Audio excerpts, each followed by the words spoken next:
विटा बस्तवडे रोड रुंदीकरणाचे काम शेतकऱ्यांनी पाडले बंद। शेतकऱ्यांच्या बाधित क्षेत्राचे 2013 भूमी अधिग्रहण कायद्याप्रमाणे भूसंपादन करून नुकसान भरपाई देऊनच काम सुरू करावे। भाई दिगंबर कांबळे। विटा बस्तवडे रोड रुंदीकरण रस्त्याची सुरुवात आज बस्तवडे फाटा येथून करण्यात येणार होती। सर्व शेतकऱ्यांनी भाई दिगंबर कांबळे यांच्या नेतृत्वाखाली कामाची सुरुवात होऊच दिली नव्हती। कंत्राटदार पोकलँड मशीन घेऊन आले होते। सर्व बाधित शेतकऱ्यांनी एकजुटीने काम सुरू होऊ दिलं नाही।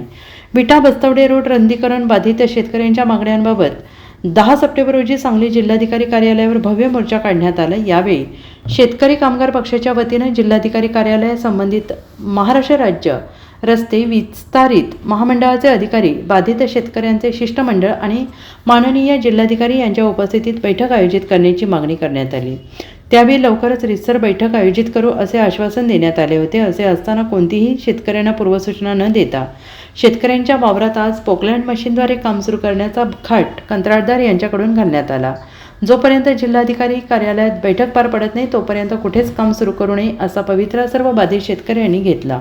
सर्व शेतकऱ्यांच्या एकजुटीपुढे कंत्राटदाराला झुकावे लागले आणि पोकलँड मशीन घेऊन न काम सुरू करताच परत जावे लागले। शेतकऱ्यांच्या 7/12 उतार्यावर असलेल्या नोंदीप्रमाणे भरत नसलेले सर्व क्षेत्र बाधित धरावे। बाधित क्षेत्रामधील बोअरवेल, पाईपलाईन, जनावरांचे गोठे, घरे, बांधकाम, फळझाडे, वनझाडे इतर बाधित बाबींचा सर्वे करून 2013 भूमी अधिग्रहण कायद्याप्रमाणे रीतसर संयुक्त मोजणी करून नुकसान भरपाई द्यावी।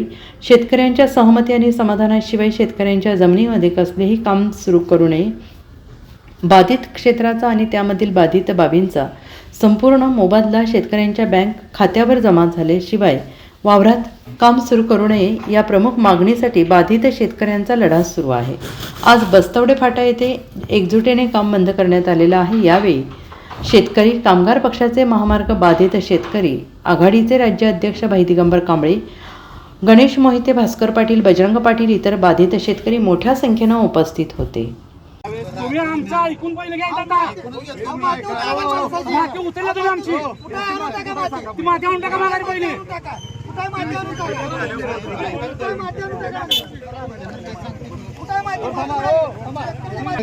मला बोलून आपण मला सांगा माती कुठे मला सांगा पहिले मला सांगा माती कुठे सांगा मी बोला मी माती कुठे सांगा माती कुठे मला सांगा साहेब पहिले माती कुठे आहे शेतकरी माती कुठे आहे मला माहिती मला शासन मी आता तुम्हाला सांगतो ऐकून घ्या 2 शेतकऱ्याच्या रान जाऊन टाका माती अहो थांबा तुम्ही आदेश देऊ नका अहो आदेश देऊ नका ऐका मी इथं नाही ऐका 2 मिनिटं 2 मिनिटं ऐका नाही तुम्ही बोला तुमचं बोला मला मग बोलायचं त्या पद्धत आहे तुमची राव तुम्ही आदेश ऐकणार नाही शेतकऱ्यांचं ऐकणार नाही तुम्ही अहो काय दचा माफ करू नका तुम्ही माती शेतकऱ्याची पेराव माती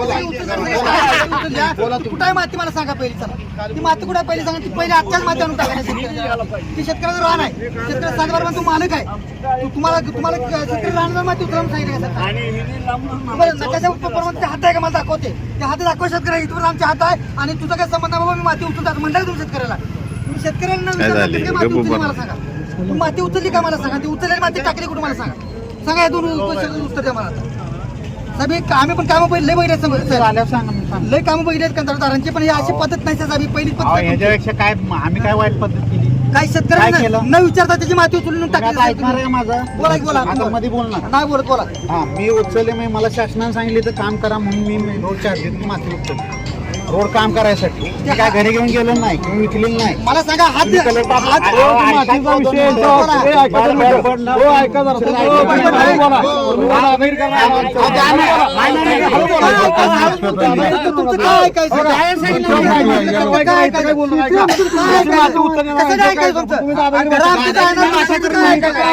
काय संबंध आहे आम्हाला विचारलं मशीन घेऊन आला तुम्ही माती काय उचलली मशीन घेऊन जायचं तुम्ही अजिबात